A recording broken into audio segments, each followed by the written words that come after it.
எப்பா, என் பொண்ணு இந்த வருஷம் +2 முடிச்சிருவா. அடுத்து அவளை என்ன படிக்க வைக்கிறதுன்னு ஒரே குழப்பமா இருக்கு. ஆ? பேசாம என்ஜினியரிங்ல சேர்த்து விடலாமா? நீ என்னப்பா விவரங்கடத்தனமா யோசிச்சுட்டு இருக்க? நம்ம தெருல 10 பையன் இன்ஜினியரிங் முடிச்சுட்டு சும்மா தானப்பா இருக்கான். ஒத்த புள்ளைய பெற்றிருக்க, பேசாம மெடிக்கல்ல சேர்த்து விட்டுருப்பா. பெரியப்பா, மெடிக்கல்லாம் வேணாம், பயங்கரமா செலவாகும். பேசாம ஐடி படிக்க வைங்க, அதான் நம்மளுக்கு நல்லது. கம்ப்யூட்டர்லாம் வேணாண்ணே. கால் காசா இருந்தாலும் கவர்மெண்ட் காசா இருக்கணும்ண்ணே. ஏதாவது பரீட்சை எழுதி கவர்மெண்ட் வேலைக்கு அனுப்பிவிடுங்கண்ணே.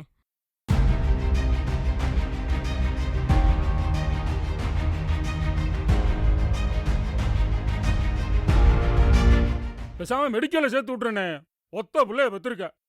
அனைவரோடும் நட்புடன் பழகு. ஆனால் 1000ல் ஒருவரே உனக்கு ஆலோசகராய் இருக்கட்டும்.